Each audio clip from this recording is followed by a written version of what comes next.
분당에 이렇게 나가보면은 먹자골목에 가보면 낮에 가보면은 전부 여자 천재, 여자들. 네. 남자가 없어요, 남자가. 찜질방을 가봐도 여자 천재, 여자 천재. 그 우리나라 경제권을 집안에서 60%가 여자가 결정한대요. 남자가 얼마를 결정하냐면 13% 결정한대요. 우리나라는 남자들이 결정권이 없어요. 우리 집에 그 어머니 그만 봐도 완전히 여자의 팔자가 완전히 고쳐진 걸 볼 수 있어요. 우리 어머니가 처음 시집 오셔서 어디서 식사를 하셨느냐면 부엌 부뚜막에서 하셨어요. 부엌 부뚜막. 이렇게 여기다가 올려놓고 나물에 밥을 3분에 비벼 드셨대요. 지금도 어머니하고 이렇게 밥을 이렇게 먹으면 어머니가 3분 만에 드세요. 왜 이렇게 빨리 먹느냐 그러니까 시집 6.25 이전에 시집을 와갖고 밥을 빨리 먹어야만이 소 꼴도 먹이고 죽도 쓰고 애들 젖도 먹이고 어디 감히 시아버지하고 남편하고 밥을 먹느냐 이거예요. 근데 제가 어렸을 때 어머니가 어디서 식사를 하셨냐면 방 바닥에서 하셨어요. 방에 상도 많은데 꼭 바닥에서 밥그릇을 갖다 놓고 앉아서 드시더라고요. 저는 왜 밥상에 이렇게 자리도 있는데 꼭 어머니가 저렇게 방 바닥에서 드실까 이런 생각을 했어요. 근데 어머니는 사실은 출세한 거죠. 부엌에서 방으로 들어온 것만 해도 출세한 거예요. 네. 20년 만에 방에 들어와서 식사를 하신 거예요. 근데 제가 신학교에서 방학 때 와보니까 놀라운 일이 벌어지셨어요. 어머니 밥그릇이 밥상 위로 올라왔어요. 아버지하고 마주보고 식사를 하시더라고요. 이걸 뭐라고 그러냐면 맘먹는다고 그럽니다. 이때부터 맘먹기 시작하더라고요. 아버지하고 어머니 목소리가 그전에는 어머니 목소리가 커졌던 기억이 안 나는데 밥상 위에 밥그릇이 올라오면서부터 이게 어머니 목소리가 더 커지기 시작했어요. 근데 제가 이제 신부돼갖고 한 달에 한 번 집에를 가는데 이젠 더 놀라운 일이 이제 벌어졌어요. 어떤 일이 벌어졌느냐면 이제 밥을 아버지가 차려 드세요. 어머니가 안 차려주세요. 아버님 하시는 말씀이 엄마 성당 간다고 가방 들고 나가시면은 해 떨어지기 전까지는 안 들어온대요. 여러분들도 지금 오늘 아침에 상 차려놓고 지금 나왔죠? 남편이야 밥을 먹곤 말건 이게 완전히 세상이 바뀐 거죠. 어떻게 감히 남편 밥을 안 차려주고 강원도까지 옵니까? 점심 한 끼인데요. 뭐 이렇게 간이 커졌다니까 여자들이.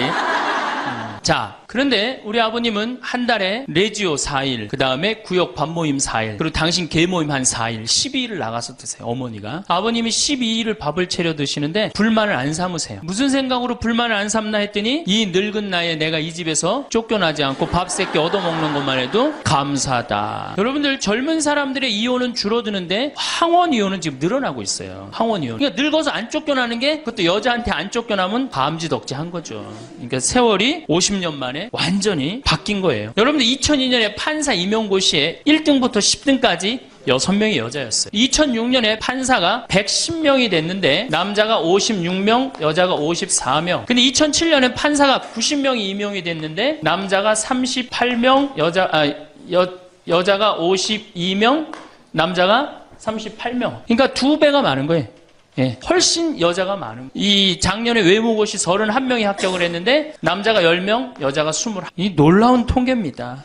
제가 이군 사령부에 가서 강의를 한 적이 있어요. 이군 해군 평택에 있는 장병 한 1000명한테 강의를 했어요. 환경 강의를 하고 끝나고 나왔는데 거기 소령님이 저한테 부대를 구경시켜줘요. 제가 이 군 부대 강의를 많이 들어가는데 꼭 군대 가면 자기 부대를 꼭 구경시켜줘요. 이군 해군 사령부가 서해 교전한 부대예요. 그 배 막 올려져 있고 배도 구경시켜주고. 근데 이제 3000톤급 구축함을 이렇게 했는데 뭐 포가 100일이가 뭐 100m고 막 설명을 해주는데 옆에 대위 3명이 딱 걸어가는데 여자 대위가 어깨가 딱 벌어진 키가 1m 70이 넘는데 3000톤급 구축함은 눈에 안 들어오고 여자만 내가 이렇게 고개가 돌아갔어요. 그랬더니 이 소령님이 저한테 그러더라고요. 신부님 멋있느냐고. 아우 멋있다고. 그랬더니 그 소령님 하시는 말씀이 자기는 쟤네들만 보면 무섭대요. 왜 무서우냐? 이게 쟤네들이 있는 부대, 중대하고 남자 대위 부대하고 이렇게 축구 시합하면 꼭 여자 부대 애들이 이긴대요. 중대장. 왜? 이 군대가 얼마나 삭막해요. 그 삭막한 군대에 자기 중대장님이 여자야. 그러니까 이 시합을 하면 그 여자 중대장님을 위해서 목숨을 바쳐서 뛰는 거예요. 그래서 그 소룡 얘기가 이제 곧 여자 장군 나올 거라고. 이제 곧 여자 장군 나올 겁니다, 이제는. 정말 제가 3번에 가서 한번 강의를 한 적이 있어요. 한 7, 8년 전에 고등학교 전교 1등부터 10등까지 9명이 여자예요. 남자 딱 1명이에요. 남자 딱 1명. 안산에 보니까 전교 1등부터 10등까지 1등부터 5등까지는 다 여자예요. 그러니까 요즘 남자애들이 왜 이렇게 시험을 못 보느냐? 컴퓨터 게임 때문에. 그 다음에 음란 사이트 때문에. 그 다음에 개떼처럼 돌아다니는 특성 때문에 남자애들이 여자애들을 따라갈 수가 없대. 혹시 우리 집에 남자만 아들만 낳았다 손 들어보세요. 우리 집에 아들만 있다 손 들어보세요. 이 집은 이제 망한 거예요.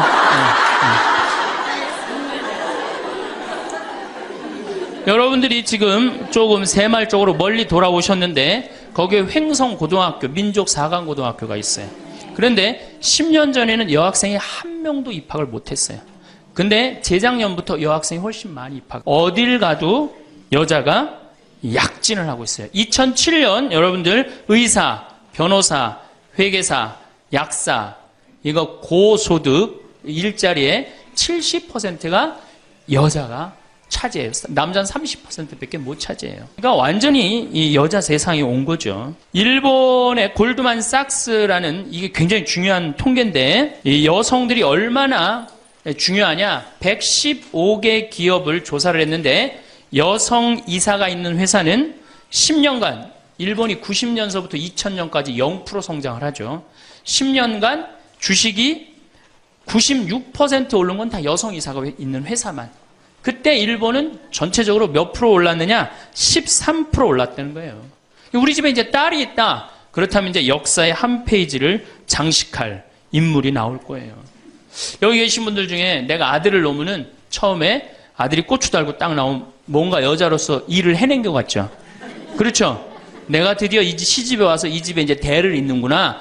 그리고 이놈이 이제 고추를 달고 막 뛰어다니면 그렇게 뿌듯 쳐다만 봐도. 그렇죠? 근데 이제 이놈이 이제 고등학교에 가고 콧수염이 나기 시작하면은 멀어지는 거예요. 사촌이 돼버리는 거예요, 사촌이. 엄마를 봐도 말도 안 하고 씩 자기 방에 들어가고 다정하게 말 건네는 게 없어요. 뭐 어렸을 땐 막 안기기도 했는데 이건 뭐 자기보다 훨씬 큰 놈이 안기지도 않고 이 대학교 가면은 얼굴 보기 힘들어지는 팔촌이 됩니다. 이제 장가를 가면 이제 사돈이 돼버리죠.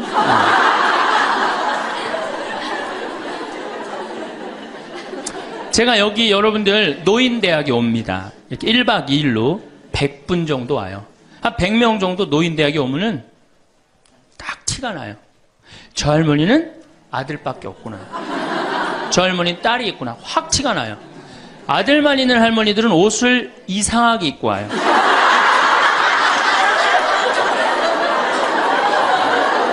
그 몸빼 바지 비슷한 거 입고 와요. 아들만 있는 할머니. 아니 관광버스를 타고 여기까지 오는데 1박 2일을 오는데 멋을 좀 내야 되는데 하여튼 몸빼 바지 비슷한 거 입고 와요. 파마를 해도 어떻게 하고 오느냐? 철모 뒤집어 쓴 거 같이 이렇게 하고 와요. 파마를 하고 와도. 그냥 물어보면 제가 물어봐요. 할머니 아들밖에 없죠? 그러니까 아들밖에 없대. 아니 사둔 아들이 엄마가 철모를 뒤집어 쓰든 몸빼 바지를 입든 관심 없습니다. 근데 딸이 있는 할머니들은 틀려요. 딸이 있는 할머니들은 이 스카프를 해고 와도 색깔이 벌써 뭐 보라색에 벌써 틀려요. 이 파마 웨이브가 틀려요. 딸이 있는 할머니들은. 네, 딸이 있는 할머니들은 파마 웨이브가 틀려요.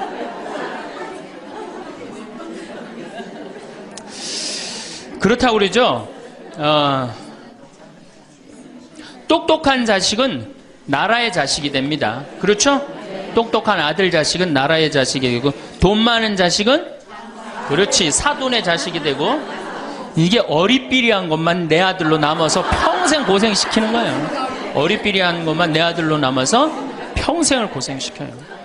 그러니까 여러분들 중에 아들이 있다고 행복하고 뭐 믿고 완전히 시대를 잘못 알고 있는 거예요. 이제는 늙어서도 아들이 있어도 소용이 없는 시대다. 21세기는 자고로 누구의 시대냐? 여성의 시대다. 여성을 무시하면 어떤 공동체든 망하게 되어 있습니다. 어떤 공동체든. 우리나라에서 돈 제일 많이 버는 기업이 삼성이에요. 여성 이사가 제일 많은 회사가 삼성입니다.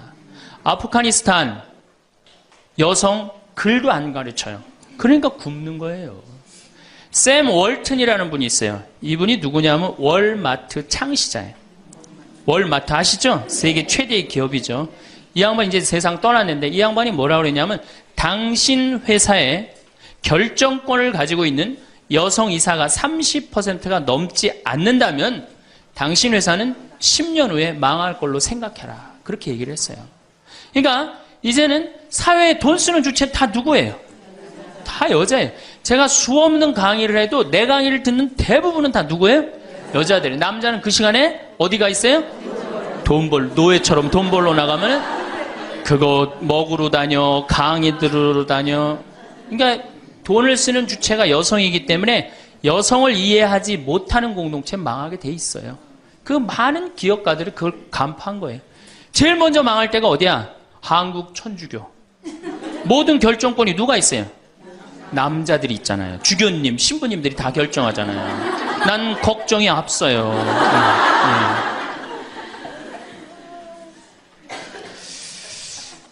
사회는 변해가는데 교회는 이 엄청난 시대의 변화를 이해하지 못하고 있어요. 따라가지 못하는 거죠. 그러니까 성당 나오는 대부분의 정말로 이 신앙생활하는 대부분의 우리 고객은 신앙생활하는 교우들은 누구예요? 여성이란 말이야. 근데 신부들이 뭘 알아요? 여러분이 뭐 때문에 괴로워하는지 알아요? 몰라요. 한 걸음 건너는 거예요. 이 늙은 나이 드신 할머니들은 뭐 때문에 괴로워요? 그놈은 며느리 때문에 괴롭잖아요.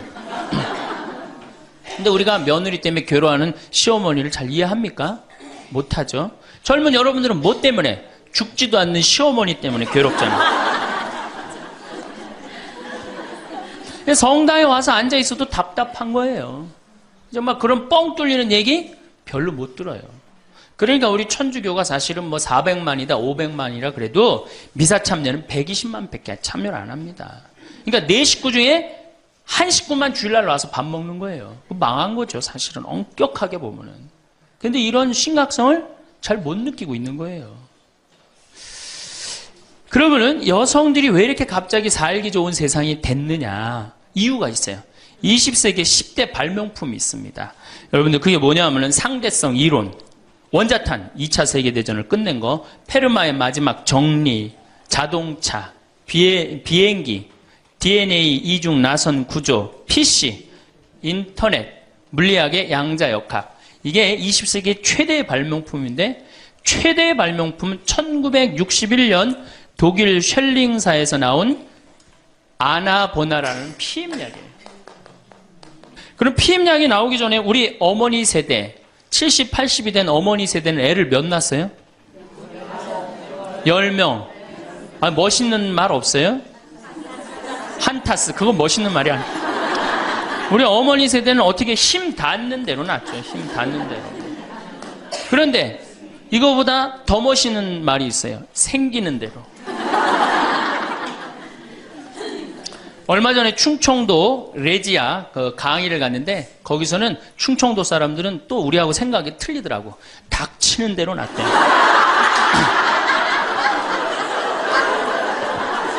닥치는 대로 낳대. 그러니까 우리 어머니 세대 16에 시집 갑니다. 그렇죠? 16 생식 능력 시작되면 그럼 배가 불러요. 16 시작하고 배가 부르면 17 되면 애가 하나 나와요. 애가 나오면 얼마나 바빠요. 젖 먹여줘야죠. 얼러줘야죠. 논일 나가야죠. 밭일 나가야죠. 우리는 어렸을 때 집에 누에를 키웠어요. 누에 뽕 먹여야죠. 얼마나 바빠요. 그런데 이게 아장아장 걸어다닐만 하면 19 되면 또 어떻게 돼? 또 배불러. 그럼 20 되면 또 하나 나와. 이 둘이 이제 아장아장 기어다니고 정신이 하나도 없죠. 22 되면 또 배불러요. 23 되면 또 나와요. 그러니까 어디 놀러 가고 싶어도 어떻게 하나는 포대기에 싸고 하나는 젖에 매달고 하나는 옆구리에 끼고 어딜 옛날에 여자들이 놀러를 가요. 집 밖 동네 밖 꿈도 못 꿨습니다. 이렇게 몇 가지 애를 놓느냐면 40가지 애를 낳아요. 그러니까 몇 년 동안 애를 놓느냐면 25년 동안 애를 놓는 거예요. 25년 동안. 여러분들, 이게 사람이에요? 25년 동안 애를 놓으면? 이거는 애를 놓는 게 아니라 새끼 놓고 새끼 키우고 새끼 놓고 새끼 키우고 새끼 놓고 새끼 키우는 거예요. 그러니까 40에 내가 애를 놓으면은 그 애는 내 첫 장남의 애하고 같이 자랍니다. 그러니까 옛날에 할머니들은, 요즘 젊은이들은 다 우리 아가야 그러잖아요. 근데 옛날에 할머니는 다 뭐라 그래요? 아이고 우리 새끼들 그러잖아요. 막내는 새끼로 안 보이죠. 강아지로 보입니다. 강아지. 아이고 우리 강아지. 그러니까 25년 동안 저렇게 새끼 놓고 새끼 키운 여자 머릿속에 든 게 있느냐? 머릿속에 든 게 있을 수가 없어요. 그렇게 바쁜데 무슨 생각할 시간이 어디 있어요. 그래서 머릿속에 든 거 없는 여자가 집안일 챙겨나면 그 집 망한다. 그래서 암탉 꼬꼬댁 하우스 폭삭 그랬어요. 옛날에는. 그런데 이 피임약이 나오고부터 애가 줄어들기 시작합니다. 4명으로, 3명으로, 2명으로, 이젠 1.05명으로 줄어들었어요. 여자가 애 놓는 시간이 1년으로 줄어들었어요. 1년으로. 여자한테 몇 년의 시간이, 자유시간이 주어져요? 24년의 자유시간이 주어진 거예요. 자, 24년 동안 여자들이 사법고시 보고, 행정고시 보고, 외무고시 보고, 육사 가고, 해사 가고, 공군사관학교 가고, 경찰대학 뭐 1, 2, 3등 수석 졸업, 육사, 해사, 수석 졸업, 이건 다 이제 옛날 얘기에 다 휩습니다. 그러니까 여러분들 가정에 우리 집에 아들만 있다. 이 집은 뭐예요? 망한 거예요. 그래서 내가 딸을 둘 놓으면 뭐? 금메달. 그렇죠? 아들 하나 딸 하나 놓으면 은메달. 아들만 둘 놓으면 목메달. 그래, 목메달. 동메달이 아니에요. 목메달이에요. 목메달은.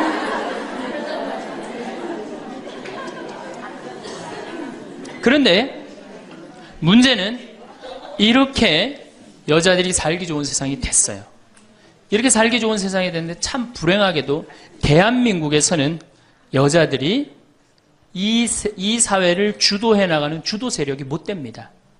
왜냐하면 16대 때 우리나라 여성 국회의원이 16명이었어. 300명 중에 5.4%. 17대 때는 39명. 300명 중에. 그러니까 12%, 13%예요. 그런데 여러분들 정말로 잘 산다는 스웨덴은 국회의원이 42.7%, 덴마크는 29.8%, 30%예요. 그러니까 여성들이 사회에 진출해서 그 사회를 변화시키려고 굉장히 노력을 해요. 근데 우리나라 여성들은 사회가 뒤집어지든 엎어지든 지금 바로 여러분들 세대, 지금 30대, 40대, 50대 요 세대들은 관심이 없어요. 엎어지든 뒤집어지든. 지금 여러분들 우리나라 4급 공무원 100명 중에 여자 공무원이 몇 명인 줄 아세요? 딱 5명이에요.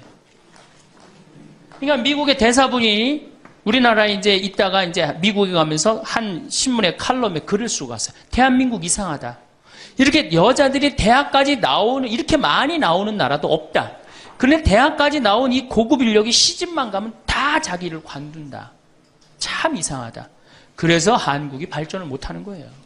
그 인력이 어떻게 그대로 다 계속 사회를 위해서 노력을 해야 되거든요. 우리가 $10,000에서 $20,000로 넘어갈 때 여성의 사회 참여율이 모든 국가를 통계를 빼보니까 9% 정도 증가했대요. 여성들이 사회에 나가는 게. 우리나라는 1.6%. 사회 안 나가는 거예요. 왜 안 나가요? 2가지 때문에 안 나갑니다. 이 2가지, 이 병을 고치지 않는 한 우리나라는 선진국으로 가기도 힘들고 대한민국 정말 행복한 나라로 가기도 힘들어요. 첫 번째 뭐냐? 자식 교육. 여기에 미쳐 있어요. 요즘 내가 이렇게 방송을 보면은 정말로 정신없구나 이런 생각이 들어요. 두 번째로는 텔레비전. 이게 또 방송으로 나가겠지만 이 텔레비전님에 미쳐 있어요. 텔레비전. 이 2가지 여자들이 완전히 미쳐서 사회에 건강한 세력이 되지 못하는 거예요. 그럼 자식 교육을 가만히 보면은 한번 보세요. 내가 이제 딱 아기를 가졌어. 임신을 했어. 요즘 젊은 엄마들이. 임신을 딱 하면은 얼마나 이뻐요. 지금 이제 해도 나고 이제 조금 있으면 더 멋있어질 것 같은데 강도 예쁘고 산도 예쁘고 꽃도 예쁘고 하늘도 예쁘잖아요. 그럼 내가 세상에 태어나갖고 정말 이렇게 행복하게 살았으면 좋겠다. 이런 생각하는 엄마들 거의 없어요. 임신을 하는 순간 내 뱃속에 서울대학 C가 들어왔다고 생각을 해요.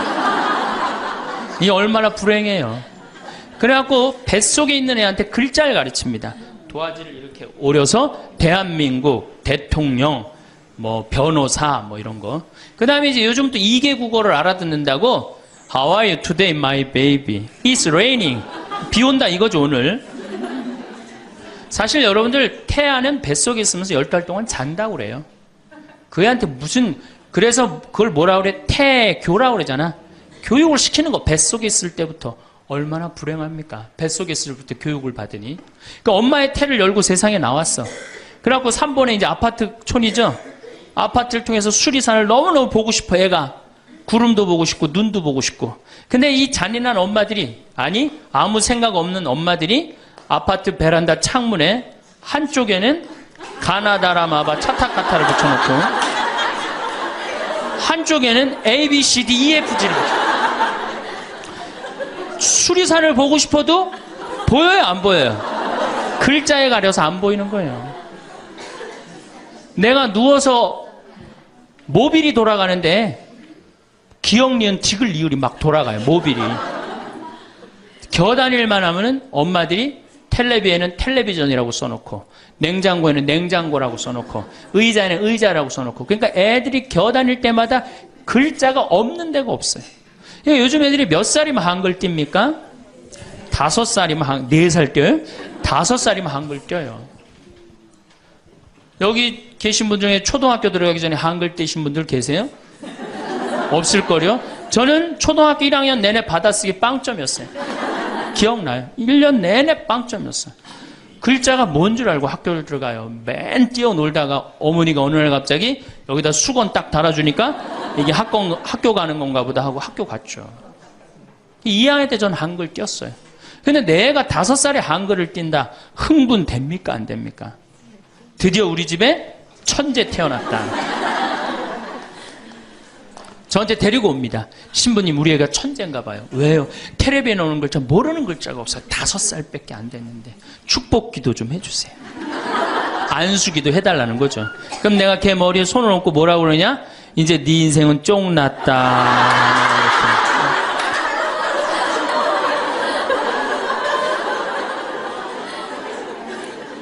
왜? 삐아제나 썸머힐이나 몬테소리 같은 유아 교육 이론을 가만히 읽어보면요. 3살, 4살, 5살 때 뇌 75%가 형성된대요. 이때 고정적인 개념을 가르치지 말라고 그래요. 근데 이 글자를 가르치면 글자는 잘 알지만 뭐를 몰라. 다른 걸 모르는 거예요. 그야말로 이제 똑똑 바보가 되는 거죠. 저한테 이렇게 말하는 엄마들이 참 많아요. 신부님, 우리 애가 머리는 똑똑한데 노력을 안 한다고. 없는 소리예요. 왜? 얘는 이제 머리가 완전히 막혀 있는 거예요.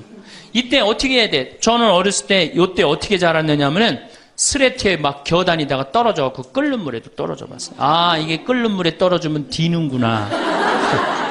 그 다음에 팽이 깎는다고 막 낫으로 깎다가 여기 쳐갖고 아직도 여기 이 상처가 있어요. 5살 때 확 뼈까지 잘라갖고 이게 잘라지는 거구나. 이러면서 애가 뭐를 이해해? 세상을 이해한단 말이야. 세상 돌아가는 이치를 깨닫는단 말이에요. 그때 돌아가면서. 근데 책상 앞에서 글자만 배운 애는 다른 경험이 전혀 없는 거예요. 그래서 나는 초등학교 때 이렇게 성당에 이렇게 오는 엄마들, 내가 이제 다음 주에도 이제 유치원에 가서 강의를 하는데 엄마들이 그렇게 하는 엄마들이 참 많아. 너 바보야? 왜 이거하고 연결할 줄을 몰라? 이렇게 이해가 안 돼? 그렇게 막 화내는 엄마들 되게 많아요. 여러분들도 자식들 키우면서 이렇게 화낸 자식 있어요, 없어요? 분명히 있는 애는 이제 걔는 똑똑 바보예요. 왜냐하면 하나만 알고 다른 걸 모르는 거예요. 그래갖고 이제 천재인 줄 알고 초등학교에 들여놨더니 남들하고 섞어 놓으니까 어때요? 똑같은 애. 이때부터 이제 학원에 보내기 시작하는 거예요. 무슨 영어 학원, 속셈 학원, 웅변 학원, 피아노 학원, 무슨 요즘 서당도 있다고 그래. 서당. 저는요, 지금 우리나라 여자들이 얼마나 정신없느냐면요, 무슨 특목 유치원이 있대요. 고등학교 가기 위한 특목 유치원이 있다는 거예요. 이건 초등학교도 아니고, 그래서 9시부터 2시까지 공부를 하고 2시부터 4시까지 시험을 보고 간대요. 6살, 7살짜리 아이가 세상을 막 느끼고 누리고 행복하게 살아가야 되는데 머릿속에 뭐가 들어있는 건지 모르는 거죠. 내 아이가 어떻게 살면 행복한지를 모르는 거죠. 1등만 하면 행복하다고 생각을 하는 거예요. 이게 우리나라의 불행의 시작입니다. 전 국민이 불행한 이유 중에 하나예요. 그러니까 이게 돈이 얼마가 들어가? 20조가 사교육비로 들어간다는 거죠. 20조가. 큰 문제죠. 그래갖고 이제 초등학교 때는 엄마 말을 듣습니다.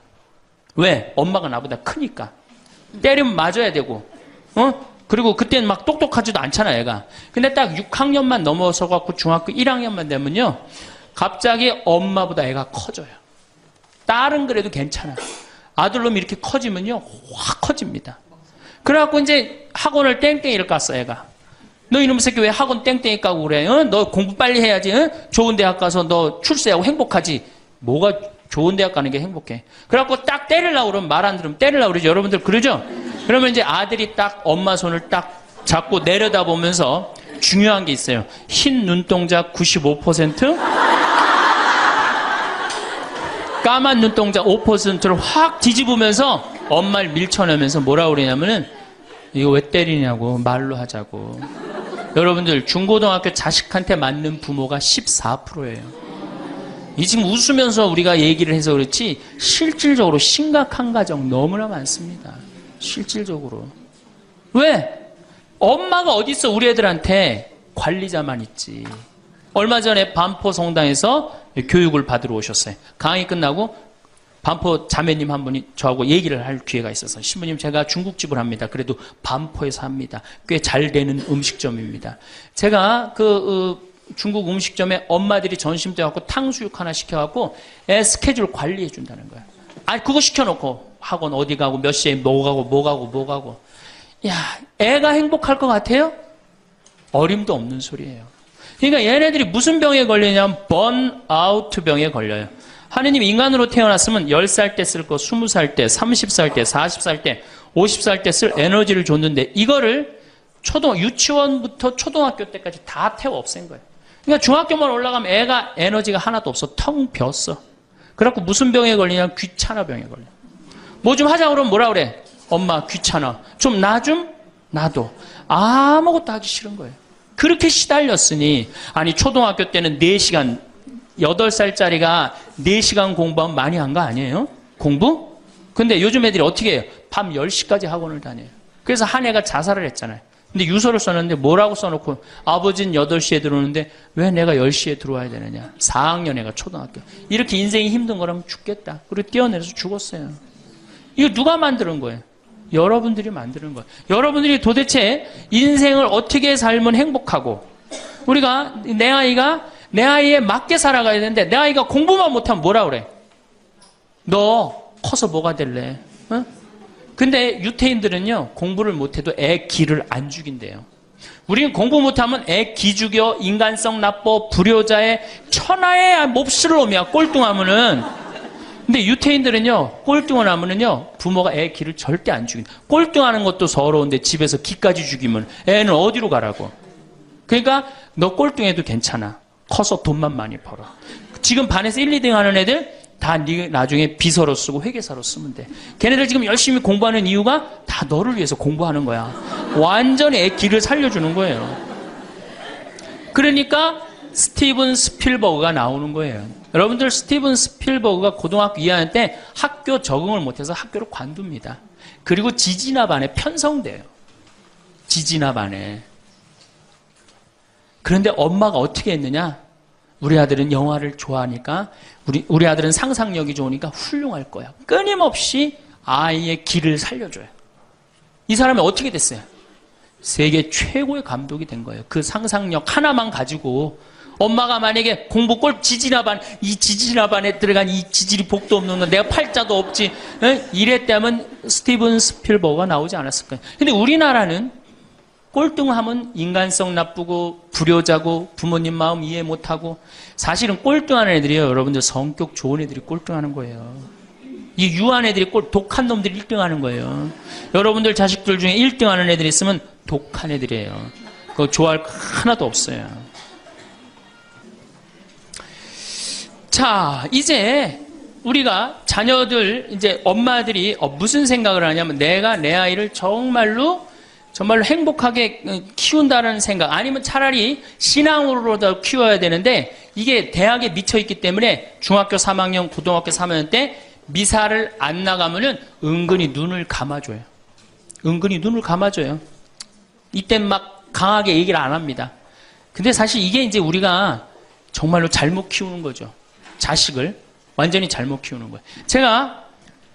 우리가 우리 자식들을 질서를 알게 키우든가, 아니면은 예의를 알게 키우든가, 아니면 사랑을 알게 키우든가, 봉사를 알게 키워야 되는데, 너 편안하고 너 1등만 하면 최고야. 네가 1등만 하면 모든 게 다 용서돼. 그런 거예요. 우리가 얼마나 자식을 잘못 키우느냐 하면, 제가 이제 20년 전이에요. 신학교 졸업하고 내 동창 신학생하고 제주도 여행을 가기로 했어요. 근데 내가 이제 혼자 이제 돈이 없어갖고 이제 나하고 같이 가서 부산에 가서 비행기를 tas어요. 24년 만에 처음으로 비행기를 탄 거예요. 참 굉장히 설레고 막 기대되더라고. 그래서 창가에 앉으면 막 밑에 내려다 보이는 거 막 꽃피는 팔도강산의 마지막 해가 그 장면이었어요. 비행기 타고 막 아래 내려다 보는 거. 그래서 나도 그걸 꿈꾸면서 나 비행기를 탔어요. 근데 마침 주님께서 날 도와주셔갖고 제가 창가에 딱 앉았어요. 그럼 내 옆에 내 신학생이 옆에 앉고. 그래갖고 폼을 있는 대로 바깥에 내다보고 막 난리를 치는데, 저쪽에서 이제 젊은 엄마가 한 5살짜리 아이의 손을 잡고 또박또박 걸었는데 왠지 불안하더라고. 그러더니 아니나 달러 바로 내 옆자리, 내 좌석 옆자리에 딱 앉는 거예요. 근데 이 5살짜리 놈이 엄마한테 졸르기 시작하는 거야. 엄마, 나 창가에 앉고 싶다는 거예요. 그런데 이 엄마가 안 돼. 여긴 네 자리고 저긴 저 형 자리이기 때문에 너는 여기 앉아서 가야 돼. 이렇게 말하면 얼마나 좋겠어요. 내 쪽 확 돌아서더니, 학생, 우리 아들이 처음 비행기를 타는데 창가에 앉고 싶으니까 자리 좀 양보해달라는 거예요. 여러분들 5년 만에 처음 탄 놈이랑 24년 만에 처음 탄 놈이랑 어느 놈이 더 애절할 것 같아요? 이건 24년 만에 탄 놈이 훨씬 애절해요. 그런데 제가 나도 처음 탔기 때문에 자리를 못 양보하겠다 이렇게 말할 수가 없더라고. 그래서 제가 자리를 양보했어요. 근데 이놈이 비행기가 뜨자마자부터 자는 거예요. 내가 내리는 동안 내내 째려보면서 결심한 게 있어요. 내가 죽을 때까지 저놈 얘기를 하리라. 그래서 지금 하는 거예요, 지금. 20년째 지금 하고 있어요. 근데 내가 이제 배를 타고 목포로 와서 이제 기차를 타고 올라오는데, 목포에서 조금 광주쯤 지났을 거예요. 어떤 아이가 초등학교 한 4학년쯤 되는 애가 막 땀을 막 삐질삐질 흘리면서 배를 움켜쥐더라고요. 너 왜 그러냐니까 배가 너무 아프대. 나는 이제 좌석이 있고 그 안에 서서 있는데, 비행기 자리도 내준 놈이 기차 자리 하나 못 내주겠어요? 너 여기 와서 앉아라. 나 괜찮으니까. 그래갖고 얘가 이제 내 자리에 앉아서 한 30분을 가는데, 그 엄마가 한참 보더니 일으키더라고요. 너 일어나라고. 그 학생한테 자리를 내주라고. 나 괜찮다고. 근데 그 엄마 말이 아직도 기억에 나요. 내 아이가 난 질서를 아는 아이로 자랐으면 좋겠다. 아프다고 이렇게 다 하면은 나중에 커서 얘가 뭘 알겠냐. 자기 편안한 대로 살 거 아니냐. 그러니까 나를 도와달라고 그 엄마가 그러더라고요. 이제 시간이 지나서 나는 그렇게, 지금 그 비행기에서 내 자리 뺏은 놈은 지금도 엄마 속을 썩일 거고, 그 기차 자리에서 일어난 아이는 지금 엄마의 영광이 됐을 거예요. 근데 우리가 자식을 키울 때 어떤 기준으로 키우느냐, 이 굉장히 중요합니다. 어쨌든 신부님은 결혼을 안 해갖고 자식의 소중함을 몰라서 그런 답답한 소리를 합니다. 그래갖고 이제 어떻게, 내 아이가 이제 서울대학을 갈 줄 알았더니 지방 무슨 제3대학을 졸업을 했어. 네. 졸업을 해갖고 취직을 했어. 그럼 부모 역할 다 한 거야, 안 해요? 부모 역할 다 한 거예요. 역사적으로 자식이 농사를 지을 줄 알았으면 부모 역할 다 했어요. 공자님 시대 평균 연령이 몇 세였냐면 38세였어요. 16세 시집을 가갖고 32, 33 되면 내 아이가 16이 됐을 때 부모가 기다려줬어요? 안 기다려줬어요? 안 기다려줬어요. 죽었어요. 그러니까 옛날에는 자식이 부모한테 애절합니까? 안 애절합니까? 애절해요. 죽지 말라고. 그러니까 옛날엔 장남이 어머니, 아버지 돌아가시면 어떻게 해요? 손가락 깨물어서 단지해드렸어요. 입에다 피 넣어드렸어요. 그건 어느 장남이나 부모가 30대 돌아가면 다 합니다. 그리고 허벅지 잘라갖고 고기 먹고 싶다면 자기가 직접 해주고. 그게 뭐 상상이 안 가는 일이지만 옛날에는 그게 가능했어요. 왜? 이렇게 날 키우고 지금 죽으면 어떻게 하느냐. 그리고 옛날에 장남이 죽지 말라고 그러는 이유가 있어요. 왜 죽지 말라고 그러면 동생이 13, 17, 4, 1살이란 말이야. 아니 이렇게 나눠놓고 지금 죽으면 이거 누가 키워야 돼? 장남이 키워야 되잖아요. 그러니까 죽지 말라고 그랬던 거예요. 근데 우리 어머니가 60까지 살았어. 그러면은 이 1살이 시집 장가가는 나이예요. 그러니까 장남이 너무 고맙다고 이렇게 내 동생 다 키워줘서 너무 고맙다고 잔치를 해준 게 바로 회갑잔치, 환갑잔치예요. 그러니까 옛날에는 환갑이 굉장히 의미가 있었어. 근데 요즘은 환갑을 차려줬는데도 이게 안 죽네.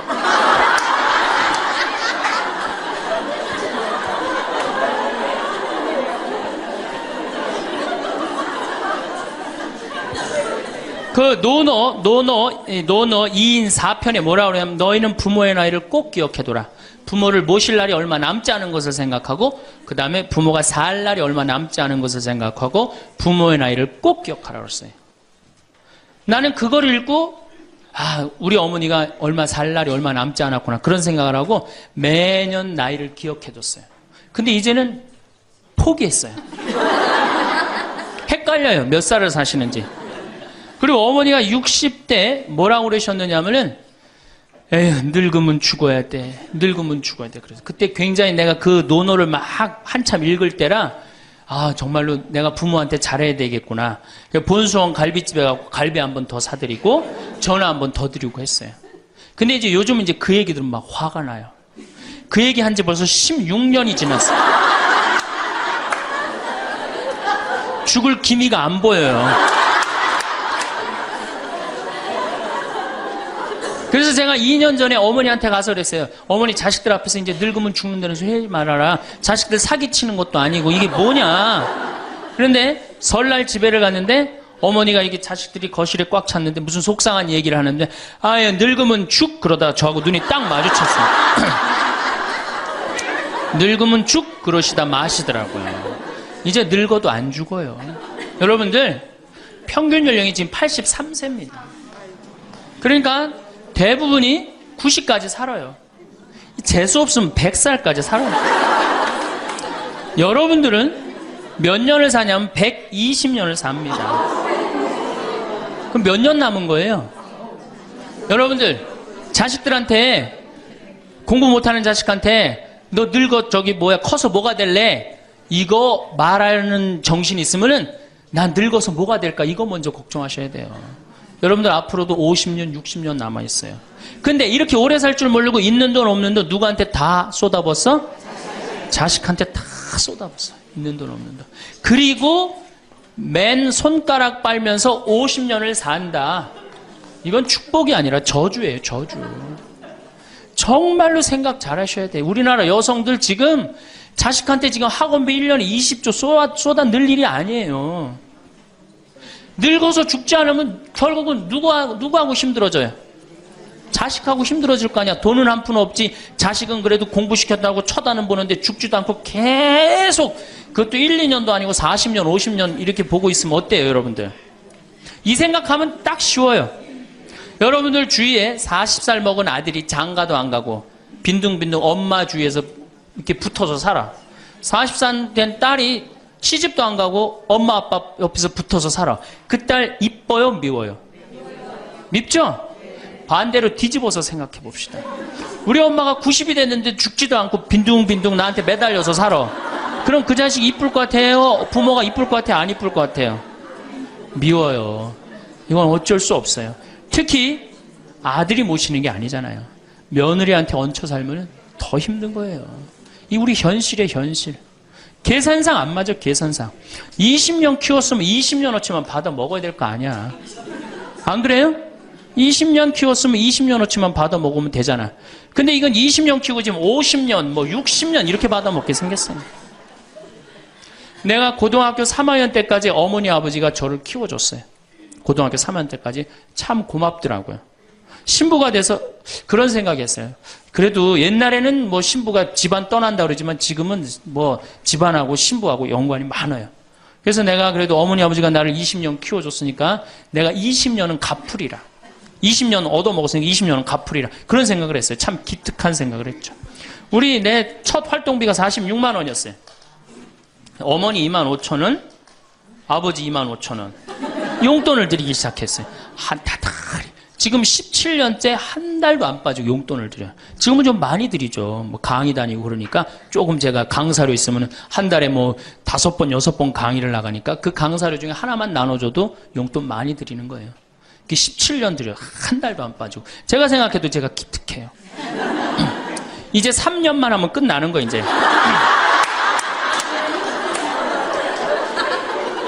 3년만 하면 끝나는데 집에 가보면은요 3년으로 끝날 것 같지가 않아요. 아버지가 막 지리산 꼭대기까지 뛰어 올라갔다가 뛰어내려요. 이 심각한 문제입니다. 네. 그러니까 아버님이 이렇게 지금 이제 78이신데 우리 큰형님 형님으로 동네에서는 알고 있어요. 근데 여러분도 한번 생각을 해보세요.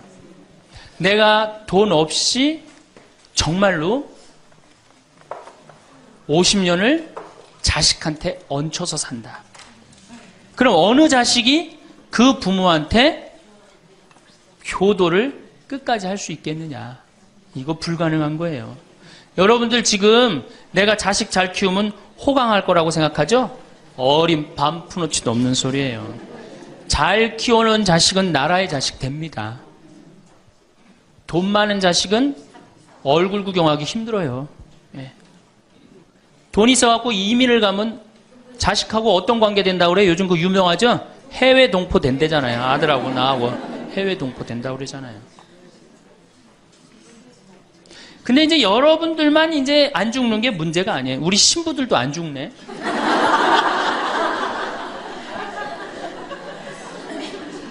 신부들이 내가 신부 될 때 우리 수원교회 은퇴사제가 한 분 계셨어요.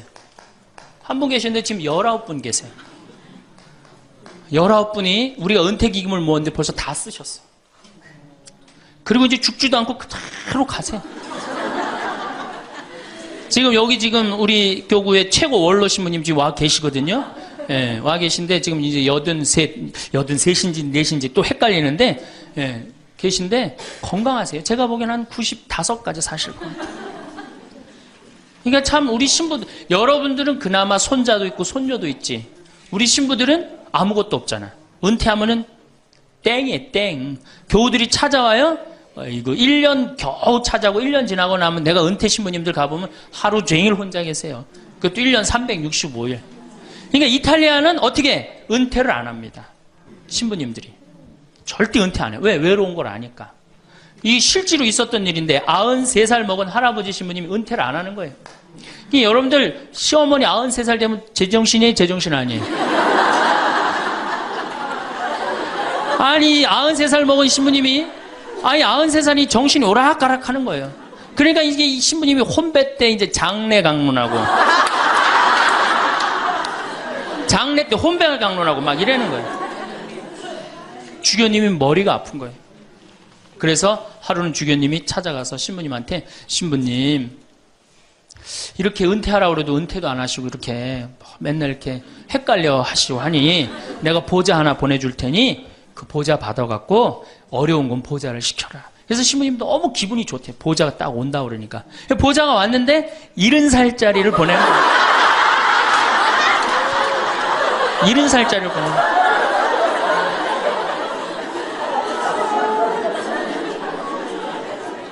이제 여러분들 인생은요 60부터라는 거 옛날에 많이 들었죠? 실질적으로 인생은 60부터예요. 우리 이런 노래 알죠? 노세 노세 젊어 노세 늙어지면 못 노나니 이런 노래 있죠. 이게 100년 전에 우리 조선시대의 평균 연령이 46세였어요. 이때는 늙어서 놀 수가 없었어. 왜? 젊어서 다 죽었으니까. 근데 이 노래 이제 완전히 고쳐야 돼. 노세 노세 늙어 노세 늙어지면 안 죽나니. 이제 안 죽어요. 이제 안 죽어요. 이제 제가 다음 시간에는 그럼 노년에 대한 이해에 대한 말씀을 드릴 겁니다. 왜 우리가 노년을 잘 이해해야 되느냐? 이게 우리 사회에 아주 중요한 문제이기 때문이에요. 아주 중요한 문제예요. 그리고 자식교육, 아까 자식교육하고 텔레비전, 이 텔레비전님을 우리가 없애야만이 우리가 행복한 삶을 살 수 있어요. 여러분, 황창현 신부님 말씀 어떠셨나요? 오늘 우리는 삶이라는 긴 여정 속에 나타나는 다양한 변화의 물결과 그 속에서 발견할 수 있는 소중한 지혜에 대해 함께 이야기를 나눠보려 합니다. 특별히 많은 분들께 깊은 울림을 주시는 신부님의 통찰을 빌려 우리가 살고 있는 이 시대의 모습을 다각도로 살펴보고 앞으로의 날들을 더욱 의미 있고 풍요롭게 가꾸어 갈 수 있는 방법들을 함께 모색해보는 시간이 되었으면 하는 바람입니다. 신부님의 말씀 한 구절 한 구절이 우리 삶의 잔잔한 파문을 일으키듯 오늘의 대화가 여러분 마음에 새로운 생각의 씨앗을 심는 계기가 되기를 기대합니다. 여러분, 요즘 세상이 정말 눈 깜짝할 사이에 변하고 있다는 것을 피부로 느끼고 계십니까? 그 변화의 중심에는 단연 여성들의 역할 변화가 자리하고 있다고 생각합니다. 혹시 이 점에 대해 깊이 공감하고 계신가요? 황창현 신부님께서는 일찍이 한 강연에서 21세기는 여성의 시대라고 힘주어 말씀하셨습니다. 이는 단순히 구호에 그치는 것이 아니라 우리 일상의 구석구석에서 실제로 일어나고 있는 현상입니다. 과거에는 집안의 대소사는 물론이고 자녀의 진로나 가정 경제 운영 같은 중요한 결정들이 주로 남성의 몫으로 여겨졌습니다. 하지만 지금은 어떻습니까? 신부님 말씀처럼 가정의 경제권도 자녀 교육의 결정권도 여성에게 넘어왔다고 해도 과언이 아닐 정도로 아내와 어머니로서 여성의 의견이 결정적인 영향력을 행사하는 경우가 많아졌습니다. 제 주변을 봐도 여행 계획부터 자녀의 학업 상담, 심지어 주택 구매와 같은 큰일까지 아내와 긴밀히 상의하고 그 결정을 따르는 남편들이 대부분입니다. 이는 여성이 가진 특유의 섬세함, 공감 능력, 그리고 현실적인 문제 해결 능력이 가정과 사회 전반에 걸쳐 긍정적인 힘을 발휘하고 있다는 명백한 증거일 겁니다. 더 나아가 직장에서도 여성 리더들의 활약이 두드러지고 사회 각 분야에서 여성 특유의 부드러운 카리스마가 새로운 변화를 이끌고 있는 것을 우리는 목도하고 있습니다. 이러한 여성 지위의 향상이 하루아침에 갑작스럽게 이루어진 것은 결코 아닐 겁니다. 여러분의 어머니 그리고 할머니 세대의 삶을 한번 떠올려 보시면 어떠셨습니까? 신부님께서도 언급하셨듯이 과거 우리 여성들은 수많은 자녀를 낳아 기르고 새벽부터 밤늦게까지 이어지는 고된 가사 노동을 묵묵히 감내하며 오직 가족을 위해 헌신하는 삶을 당연하게 받아들여야 했습니다. 교육의 기회는 턱없이 부족했고 사회 활동은 꿈조차 꾸기 어려웠던 시절이었습니다. 제 어머니만 해도 배움에 대한 열망이 누구보다 강하셨지만 남동생들의 학업을 위해 자신의 꿈을 접어야 했던 이야기를 종종 들려주시곤 했습니다. 하지만 시대가 변하면서 특히 신부님께서 여성들이 아이를 적게 낳게 되면서부터 자신에게 투자할 시간이 생겼고 그 결과로 여성 상위 시대가 도래했다 분석하신 것처럼 여성 스스로 자신의 삶을 계획하고 목소리를 낼 수 있는 환경이 점차 마련되었습니다. 피임법의 발달뿐 아니라 여성 교육의 확대, 그리고 여성의 권익을 보호하기 위한 법적, 제도적 장치들이 마련되면서 사회 각계각층에서 여성들이 자신의 능력을 마음껏 펼치게 된 것은 우리 사회의 커다란 진보라고 생각합니다. 그런데 말입니다. 이렇게 훌륭한 능력과 잠재력을 갖춘 여성들이 결혼이나 출산, 육아의 과정에서 자신의 경력을 중도에 포기하거나 심각한 단절을 경험하는 현실을 마주할 때면 안타까움을 넘어 사회 전체의 손실이라는 생각마저 들지 않으십니까? 황창현 신부님께서는 대한민국의 똑똑한 여성들이 결혼하면 직장을 그만두는 경우가 많아 국가적인 손실이라고 날카롭게 지적하셨습니다. 실제로 제 주변에도 명문대를 졸업하고 유능함을 인정받던 여성이 출산 후 직장으로 복귀하지 못하거나 복귀하더라도 이전만큼의 역량을 발휘하기 어려운 환경에 놓이는 경우를 적잖이 보았습니다. 물론 한 생명을 잉태하고 기르는 육아의 가치는 그 무엇과도 비교할 수 없을 만큼 숭고하고 중요합니다. 하지만 여성이 자신의 정체성과 사회적 성장을 포기하지 않으면서도 육아의 기쁨을 누릴 수 있도록 우리 사회 전체의 인식, 변화와 더불어 실질적인 지원 시스템, 예를 들어 믿고 맡길 수 있는 공공보육시설의 확충이나 유연한 근무 환경 조성 등이 절실히 필요하다고 생각합니다. 이는 어쩌면 신부님께서 언급하신 자녀, 교육에 대한 과도한 사회적 부담감과도 깊이 연결되어 있는 문제일지도 모릅니다. 자녀 교육 이야기가 나온 김에 좀 더 깊이 들어가 볼까요? 여러분, 요즘 우리 아이들, 심지어 손주들을 보면 너무 이른 나이부터 숨막히는 경쟁에 내몰리고 있는 것은 아닌지 안쓰러운 마음이 들 때가 있으시지 않습니까? 황창현 신부님께서는 강연마다 아이들은 놀면서 커야 한다. 자연만큼 위대한 스승은 없다. 고 목소리 높여 강조하셨습니다. 저 역시 이 말씀에 전적으로 동감합니다. 너무 어린 시절부터 영어 유치원에 각종 예체능 학원에 심지어 코딩 교육까지 시키며 아이들을 다그치는 것이 과연 아이들의 진정한 행복과 성장에 도움이 될까요? 오히려 신부님의 우려처럼 아이들 고유의 창의력과 반짝이는 호기심을 질식시키고 스스로 생각하고 탐구할 기회를 빼앗는 것은 아닐지 깊이 성찰해 보아야 합니다. 과거 우리 어린 시절에는 비록 물질적으로는 풍족하지 못했을지라도 동네 공터나 뒷산에서 해질녘까지 뛰어놀며 자연스럽게 세상을 배우고 친구들과 부대끼며 사회성을 길렀습니다. 그때는 정해진 답을 찾는 것보다 스스로 질문을 던지고 상상의 나래를 펴는 것이 더 중요했습니다. 자연을 통해 배우고 친구들과 어울리며 사회성을 기르는 시간이 절대적으로 필요하다는 신부님의 간곡한 당부에 우리 모두 귀 기울여야 할 때입니다. 그렇다면 다음 세대인 우리 아이들과 손주들에게 정말로 물려주어야 할 소중한 유산은 무엇일까요? 단순히 높은 학업 성취도나 명문대, 졸업장 같은 가시적인 성과가 전부일까요? 황창현 신부님께서는 지식 교육에 앞서 인성 교육이 바로 서야 한다고 늘 강조하시면서 구체적으로 질서, 예절, 사랑, 봉사와 같은 핵심 가치를 몸소 가르치고 실천하는 것이 무엇보다 중요하다고 역설하셨습니다. 저 또한 좋은 성적을 받고 사회적으로 성공하는 것도 물론 중요하지만 그보다 먼저 다른 사람과 더불어 살아가는 따뜻한 마음과 지혜, 그리고 공동체를 생각하는 책임감을 길러주는 것이야말로 우리 아이들을 진정으로 행복한 사람, 존경받는 시민으로 키우는 길이라고 굳게 믿습니다. 신부님께서 밥상머리 교육이 중요하다. 함께 식사하며 대화하고 예절을 가르쳐야 한다. 고 하신 것처럼 바쁜 일상 속에서도 가족이 함께 모여 앉아 서로의 이야기를 경청하고 어른을 공경하며 약자를 돕고 자신의 행동에 책임을 지는 태도를 자연스럽게 체득하도록 이끄는 것. 이것이 우리 사회를 더욱 건강하고 따뜻하게 만드는 밑거름이 될 것입니다. 예를 들어 식사 자리에서 스마트폰을 내려놓고 서로의 눈을 맞추며 대화하는 작은 습관부터 시작해 볼 수 있습니다. 이제 화제를 돌려 바로 우리 인생의 황금기를 지나 원숙기에 접어든 여러분의 이야기로 넘어가 볼까요?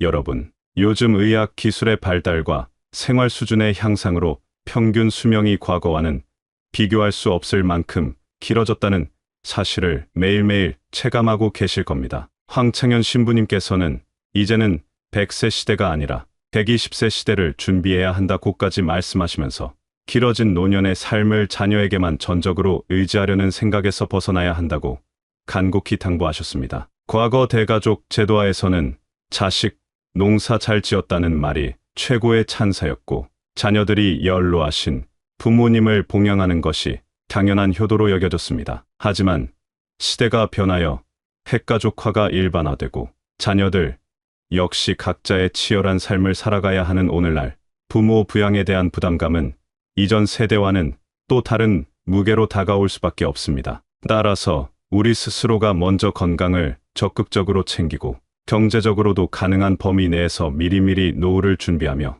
무엇보다 중요한 것은 매일매일을 즐겁고 의미 있게 살아갈 수 있는 자신만의 활동과 관계를 만들어가는 것입니다. 예를 들어 평소 배우고 싶었던 악기를 배우거나 그림 그리기에 도전하거나 혹은 지역 사회의 봉사활동에 참여하며 새로운 사람들과 교류하는 것은 삶에 큰 활력을 불어넣어 줄 수 있습니다. 신부님께서 늙어서 가장 중요한 것은 친구라고 하신 말씀처럼 마음을 터놓고 이야기 나눌 수 있는 좋은 벗들과 꾸준히 교류하며 웃음 넘치는 활기찬 노년을 보내는 것이야말로 진정한 축복일 겁니다. 또한 평생 쌓아온 경험과 지혜를 젊은 세대에게 나누어주는 멘토 역할을 하는 것도 큰 보람을 줄 수 있습니다. 이처럼 세상은 우리가 미처 따라잡기 어려울 정도로 빠르게 변하고 있습니다. 여성의 사회적 역할도, 자녀를 양육하고 교육하는 방식도,